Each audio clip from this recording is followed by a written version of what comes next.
जय शिव शंकर जी। जय भगवान शिव जी। हर हर हर महादेव जी। ओम नमः शिवाय। भगवान और आप चैनल के अत्यंत प्रिय भक्तों, आप सबका दिन शुभ हो। आज मैं आपको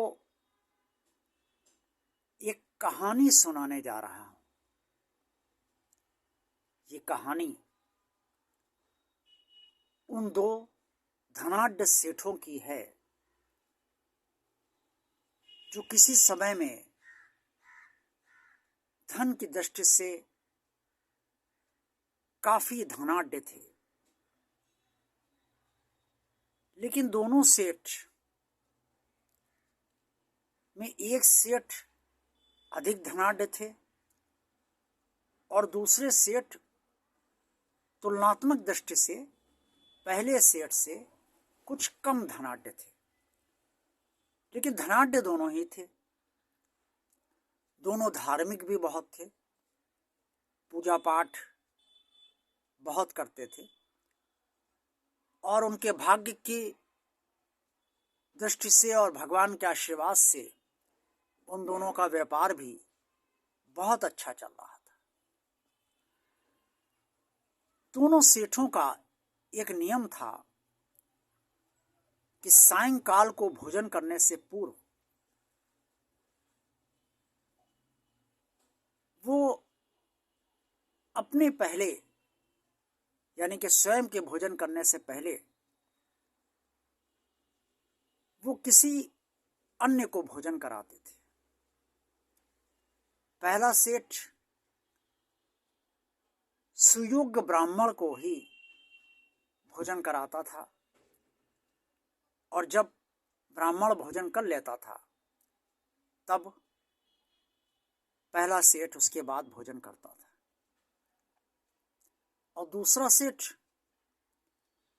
जो भूखा होता था उसको भोजन पहले कराता था और जब वो भोजन कर लेता था तब दूसरा सेठ भोजन करता था। एक बार की बात है कि पहले सेठ को बहुत ढूंढने के बाद और अपने कर्मचारियों को ये आदेश देने के बाद कि कोई सुयोग्य ब्राह्मण लेकर आओ जिसको मैं भोजन कराऊं ताकि उसके बाद मैं भोजन करूं। लेकिन उस सेठ के कर्मचारियों को भी उस दिन कोई ऐसा सुयोग्य ब्राह्मण नहीं मिला जो सेठ जी के योग्य हो और भोजन वहां कर सके। हार कर सेठ जी ने कहा, चलो जो भी ब्राह्मण मिल जाए या कोई भी व्यक्ति मिल जाए उसे ले आओ। कर्मचारी गए तो सेठ के इच्छा अनुसार एक ब्राह्मण आ गए और उन्होंने भोजन किया। लेकिन भोजन करने से पहले उन्होंने कोई मंत्रोच्चार नहीं करा, भगवान की पूजा नहीं करी और भोजन से पूर्व जो मंत्रोच्चार किए जाते हैं वो भी नहीं किया। सेठ ने भोजन तो करने दिया लेकिन उसके बाद लात मार के उसे भगा दिया। कहने आज के बाद से तू मेरे घर मत आना भोजन करने, तू ब्राह्मण नहीं है, ब्राह्मण कुल में से पैदा हुआ है, तुझे कुछ नहीं आता है, तू मेरे यहाँ भोजन करने योग्य ही नहीं है। गरीब ब्राह्मण अपना अपमान सहकर चला गया।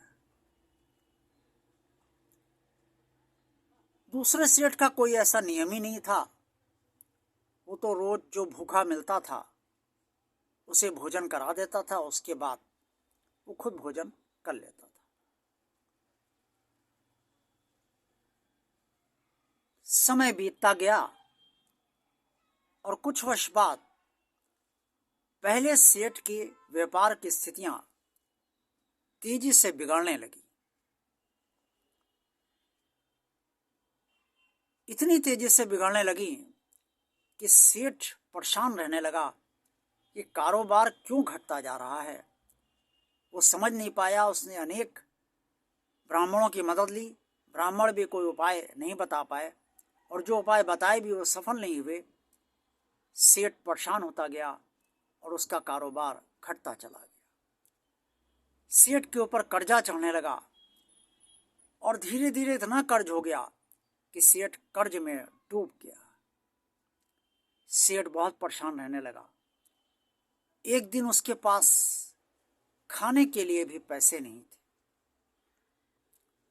तब सेठ ने सोचा कि आज मैं स्वयं अपना पेट कैसे भरूं। आखिरकार वो एक अपने जानने वाले सेठ के यहाँ गया जो उनके परिचित थे पहले, और उनसे भोजन कराने की प्रार्थना की। उस सेठ ने इस सेठ को बहुत ही नीची निगाह से देखा और उसने कहा, सेठ जी, दिन है, आज दिन पलट गए हैं।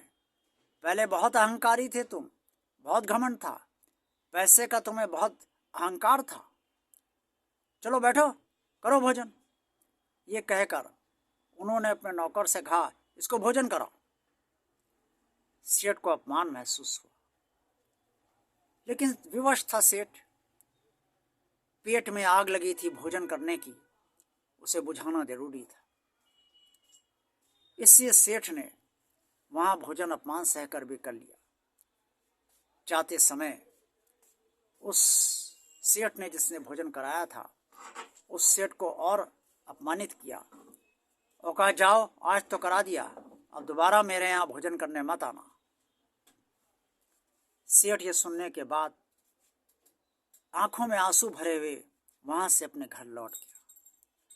रात में उसने अपने भगवान से विनती की कि हे प्रभु, मैं तो रोज भोजन करने से पहले किसी सुयोग्य ब्राह्मण को भोजन कराता था, जो विधिवत आपका मंत्रोच्चार करता था और उसके बाद ही भोजन करता था, और उसके बाद मैं भोजन करता था। मुझसे ऐसी क्या भूल हो गई जिसकी वजह से आप मुझे ये दंड दे रहे हो, और आज मेरी स्थिति ये है कि मैं भोजन भी करने के लिए भी पैसे मेरे पास नहीं। भगवान ने उसकी प्रार्थना स्वीकार की, और जब सेठ सो गया तो रात में भगवान ने कहा, तू अपने आप को बहुत बड़ा सेठ समझता था, तुझे धन का बहुत अहंकार था, तू समझता था कि तू सबको खिलाता है, लेकिन खिलाता मैं सबको हूं, तू नहीं खिलाता था। आज इसी अहंकार के कारण तेरा सारा व्यापार चौपट हो गया है, और तेरे पास खुद अपनी पेट की आग बुझाने के लिए पैसे तक नहीं है। इसे ध्यान रख सेठ, इस संसार का पालन पोषण करने वाला भगवान है, तुझ जैसा अहंकारी सेठ नहीं। स्वप्न देखने के बाद अकस्मात उस सेठ की आंख खुल गई, और स्वप्न याद करके उसकी आंखों से अश्रु बहने लगे। वो रोता रहा और मन ही मन अपने भगवान से क्षमा मांगने लगा। अगले दिन उसने अपने दूसरे सेठ को, जो उसी की तरह धनाढ्य था, ये सारी घटना बताई और स्वप्न बताया। उस सेठ ने कहा कि देखो भाई, भोजन हमेशा भूखे को कराना चाहिए। ये कोई नियम नहीं होना चाहिए कि कोई सुयोग ब्राह्मण को ही कराओगे। और फिर जब वो ब्राह्मण आया था जिसे तुमने लात मारी थी, तो वो ब्राह्मण तो था, भले ही उसने मंत्रोच्चार नहीं करा। सेठ ने अपनी गलती स्वीकार कर ली, और फिर उसने मन ही मन यह निर्णय लिया कि अब वो जिसको भी भोजन कराएगा, जब भी कराएगा, वो चाहे किसी भी जाति वर्ण का हो, लेकिन अगर वो भूखा है तो उसे भोजन अवश्य कराएगा। ये कहानी आप सबको कैसी लगी? अगर अच्छी लगी है तो इस वीडियो को लाइक अवश्य कीजिएगा। भगवान और आप चैनल को अगर आप सब ने सब्सक्राइब अभी नहीं किया है तो सब्सक्राइब अवश्य कीजिए ताकि भगवान का कार्य निरंतर आगे बढ़ता रहे, ज़्यादा से ज़्यादा लोगों तक पहुंचता रहे। और इस वीडियो को अन्य लोगों को भी शेयर अवश्य कीजिएगा, कमेंट्स में अपने सुझाव अवश्य दीजिएगा। जय भगवान शिव जी, जय शिव शंकर जी, हर हर हर महादेव, ओम नमः शिवाय।